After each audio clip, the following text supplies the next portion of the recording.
Hey, how you doing? This is RJ.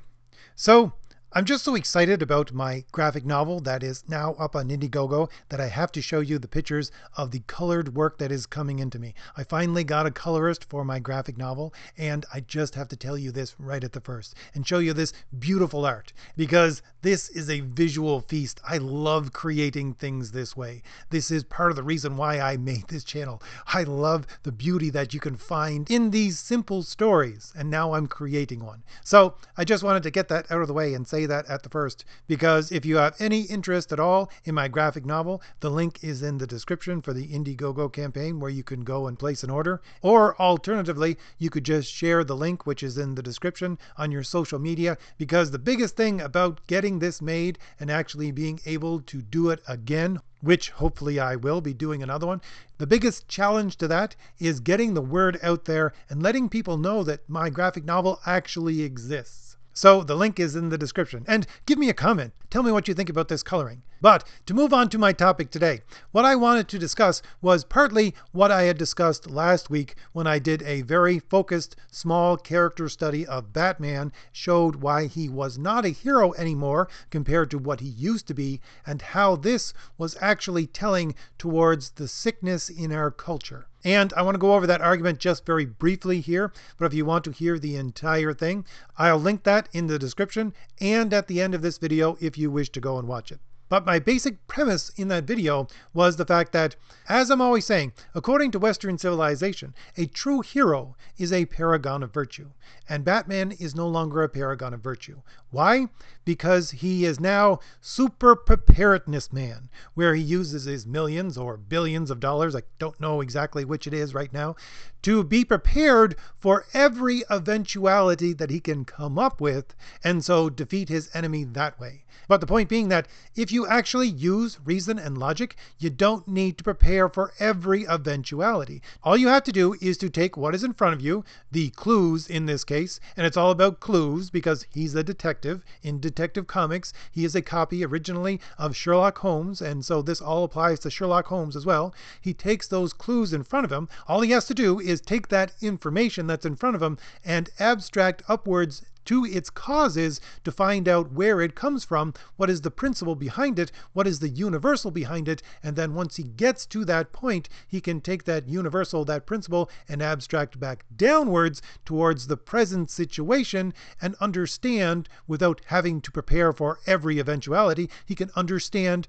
who the murderer is. He can understand what they're going to do next. He can stand in their way and just be in the right place at the right time. And this, by the way, would be part of the virtue of prudence. But again, my point being that since he is super preparedness man and needs to prepare for every eventuality, he's not using reason and logic. And the thing is that reason and logic are what you need in order to complete your right reason. That is to say, to take your reason and subject it to the rules of reality. Now, this can be in an academic way or even in a common sense way, but to do that, you need to employ your reason, subject it to the rules of reality, and you need to be, in some sense, rational and logical. And if you're not rational and logical, if you are the opposite of that, then you're not using right reason. And the thing is that you need right reason in order to cultivate the virtues in your life. And if you don't have right reason, you don't have the virtues. And if a hero is a paragon of virtue, and you can't cultivate those virtues in your life, then you're not a paragon of virtue, then you're not a hero. And thus Batman is not a hero. However, somebody put in the comments that, why am I so down on information? Because the cultural part of this is me saying that the problem is that culturally, all we seek now is information. We don't seek reason and logic. We just say we're in the information age. As long as we have information, we are good. But no, as long as we have information, we're not good, because information can lie. Information can lead you astray. Information can be massaged by others to deliberately make you go in the wrong direction, to deliberately lie to you. So information is not what is needed. We need reason and logic. And the commenter said, "Why are you so down on information? I can't even understand what you're saying if I can't accept your information." Now, this is something that I did kind of gloss over in that last video. I thought it was sort of self-evident what I meant by this, but if I wasn't explaining it well enough, and this comment sort of points towards the fact that I wasn't, this will indeed be a good addition to what I had to say in my last video.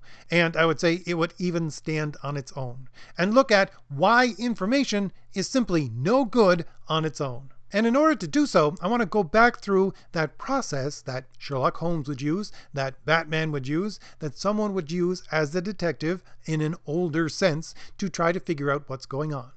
What you do is you take your clues, that is to say, the information before you, and once you have a number of them, then you can see what parts of them agree with each other. And you can abstract backwards to the causes of each. What caused this? Which is exactly what logic does. Logic seeks the cause of the action that is before you. And you can link one cause back to the next cause, back to the next cause, until you get to a principle, until you get to a universal. And when you have a number of clues, a number of situations, a number of bits of information, and you can abstract upwards towards its cause, towards the principle, towards the universal, when you do that, all the things that are accidents to that information that are not necessary or essential, that is to say, part of the essence of what is going on, they all fall away. They won't distract you. They won't lead you down the wrong path.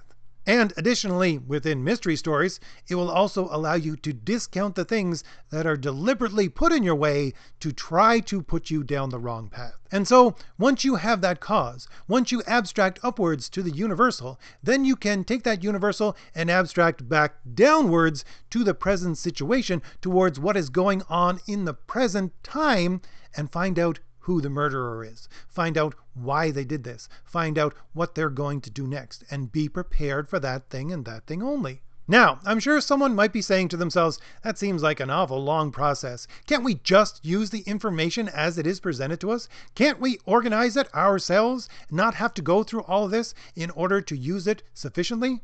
Well, to answer that question, I'm actually going to use an analogy. And I hate using analogies usually because they're not exactly logical, because all analogies fail at some point.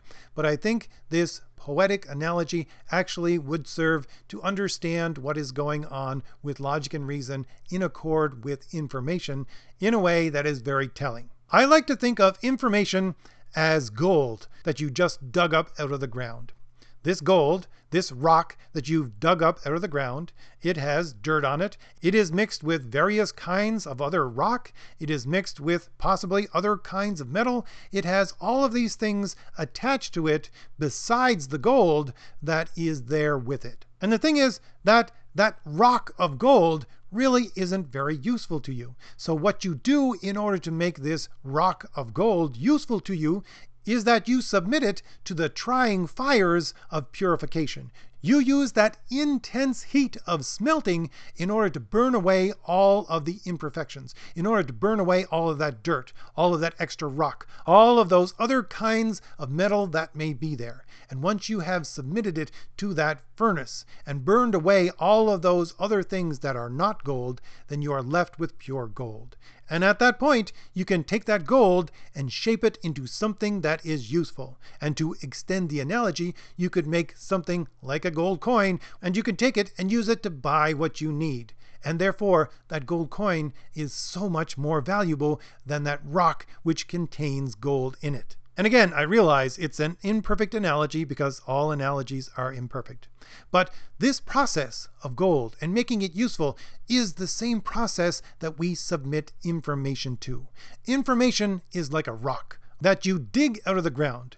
It is covered with dirt. It has other rocks that are mixed in with it. It has other metals that are mixed in with it. That is to say, there are other things that are mixed with this information that are not necessarily part of the gold, that don't need to be there, that are extra, that are not useful to you in any way. And in order to get to the heart of that information, in order to make that information pure, you have to submit that information to the trying fires of reason. reason and logic. Reason and logic are the blast furnace, are the smelter that is to remove all of the imperfections of your information. It will take everything that will lead you astray and it will burn it off until you are left with nothing but pure information, your cause.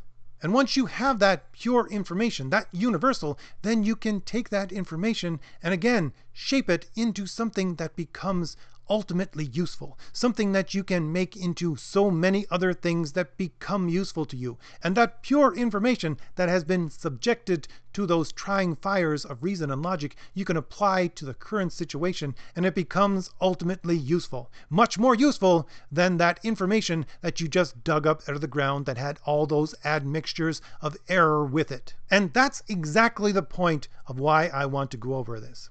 Because it is that admixture of error that the quote-unquote progressives want to keep within your information. They want to make sure that it is there.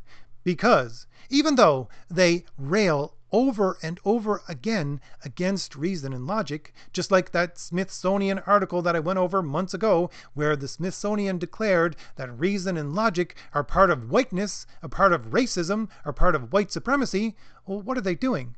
Well, they're presenting you this information via an article, which is a rhetorical argument, and therefore they're using reason and to some extent logic, but they're using it in the way that it is mixed with these errors. And they specifically know that it's mixed with these errors, and they do that to lead you astray. And I'm sure that there are a lot of these quote-unquote progressives out there, like the ones that write comic books, that don't actually understand this, but do it in an instinctual way, because I would say we are rational creatures, therefore, yes, it is ingrained in us, and we can use it whether or not we know it's there, but you have the smarter ones of these progressives, and they are deliberately using it. They are deliberately keeping that admixture of error in there to lead you astray. This is the whole point of all of these insults and all of these attacks upon us over the last number of years. Just as an example, I'll go over a couple, and I'm sure a lot of these will sound familiar to you. They'll certainly sound familiar to the people who have been watching the comic industry and listening to what the people who run the industry actually are saying again and again to their customers. But it's certainly not limited to that. I'm sure you would hear these kinds of insults coming at you from every direction, no matter where you are in society. Statements like, "You're a racist, therefore we don't have to listen to you." This is a logical fallacy. The logical fallacy of an ad hominem attack, saying that just because you're this, we don't have to actually listen to your information. We don't have to listen to your argument. They are attacking the man, not the argument, because this is a type of red herring fallacy. It is meant to get you off track away from reason and logic. Again, one that is connected to this is, "You're a garbage person." And I know at least one person who's listening to my videos who has had that leveled straight against them. Probably the first person who had that attack made upon them. This is a genetic fallacy. This is saying that you're low-born. Therefore, we don't have to listen to your information. We don't have to listen to your reason and logic. Again, this is a red herring, meant to take you away from reason and logic. Or how about the attack that you support things like closing the borders? You know who else support things like closing the borders? White supremacists. Therefore, we don't have to listen to you. This is the fallacy of guilt by association, which is another red herring. Or how about the world is going to die unless we do something about climate change and we do it now? This is an appeal to fear. This is a fallacy, once again, which is a red herring, meant to take you away from reason and logic. Or we could go into their other arguments saying, well, you know, every institution we've looked at is racist, therefore it must be ingrained in every institution to be racist, therefore we have to get rid of them all. This is the fallacy of not a cause for a cause. Just because you found those two things in everything you looked at doesn't mean one is an effect and the other is the cause. Or how about equivocation, which is another informal logical fallacy, where they take a term and give it several different definitions throughout their argument in order to make sure you can't follow correctly the reason and logic that they are trying to use, because of course it doesn't actually play out so that it is correct reason and logic. And I could go on and on about different logical fallacies all day. But the point is, what they're trying to do with all of their reasoning in this fashion is to move you away from actual reason and logic that is in accord with reality. They're trying to keep the admixture of error into all of this information. And this has been going on for hundreds of years, where they've been trying to get people away from thinking in a logical and rational way. Over the last 50 years or so, they've been lodging all of these complaints, all of these arguments, all of these attacks upon people to try to get them to abandon even the most basic norms of truth, even the most basic norms of understanding that there is a cause, that there is a principle, that there is a universal that we can abstract upwards to in order to understand all of these things. That's why these quote-unquote progressives want to keep all of this information combined with these false notions. Because what it does, it makes you think that there is nothing but information. And it has led to our society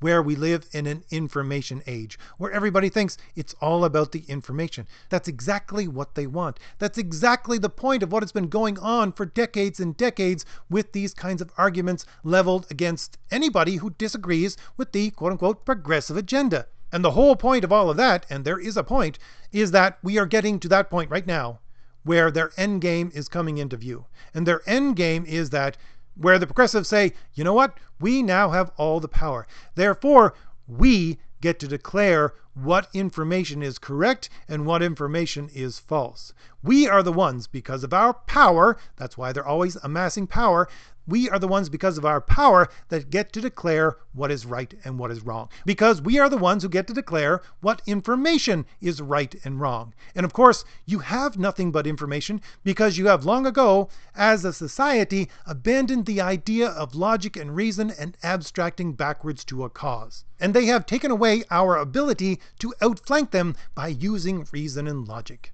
And it really dismays me when I watch all of these people that are commenting on what is going on today. They're stuck in this mindset where they say, there's two sets of people in America today, or wherever you are. There are two sets of people, and each of us have our own worldview, and we have to find some way to come together. And I'm saying to myself, you're falling into their trap. You're falling into exactly what they want you to think. Because that's a way of thinking that there's just information. They have their information and we have our information, and they can choose what they think is true and we can choose what we think is true. And can't we just leave each other alone? Well, no, because there is a truth. Because there is a reality that actually defines what our existence is. And this, again, is in part why I wanted to create my graphic novel. Because I want to create something. We, as individuals who are against this quote-unquote progressive notion, we need to start building something that is based upon truth. I want to make something that's beautiful. I want to make something that has been based upon ideas, that has been tried and tested, and has been purified by the fires of reason and logic. Because I know that when I build this thing, it will stand. And we can all see around us today that they are making sure that they are the controllers of information. They're shutting down sites like Parler. They're trying to shut others down. They're making sure that the ones that are left open only contain the information that they okay, that they say is correct. For my own part, I don't want to go back to you have your information and I have my information and they're both equally good. I'm saying no, there's a reality. According to reality, your information is incorrect. I'm not going back to a platform that says all information, no matter how much falsity it has connected to it, has equal merit. I'm saying that this information has merit, that information does not. Let's build something upon merit. And a lot of people are now opening their eyes to what we saw within the little microcosmos of the comic industry a couple of years ago. If we wish to build something that will last, we need to make it ourselves. It may be dwarfed by everything else that is around it right now, but we need to start there and we need to begin to build. Because the thing is that, as I'm saying, reality has its own rules, and reality will not allow you to break its rules. And if you try over and over again, if you mock those rules and try to flout them at every turn, reality is going to smack you to the ground. And as much power as these progressives have right now, this is what is going to happen to them. Reality is going to smack them to the ground sooner or later. They cannot continue to build their towers upon the untrue, upon the false, and expect it to last. Unfortunately, the only way that tyrants of this kind can actually continue to flout reality is through sacrificing the blood of the innocents. However, for my own part, I say, Hopefully, this will not happen again, because Western civilization still has a strain in it of that heroism that it is built upon, and therefore there are enough people left to stand against this. There are enough heroes still left in the world.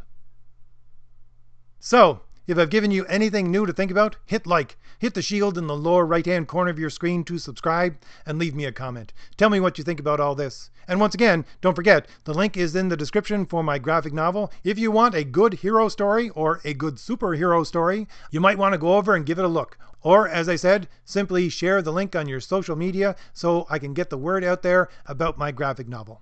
All right, I'll see you later. Bye.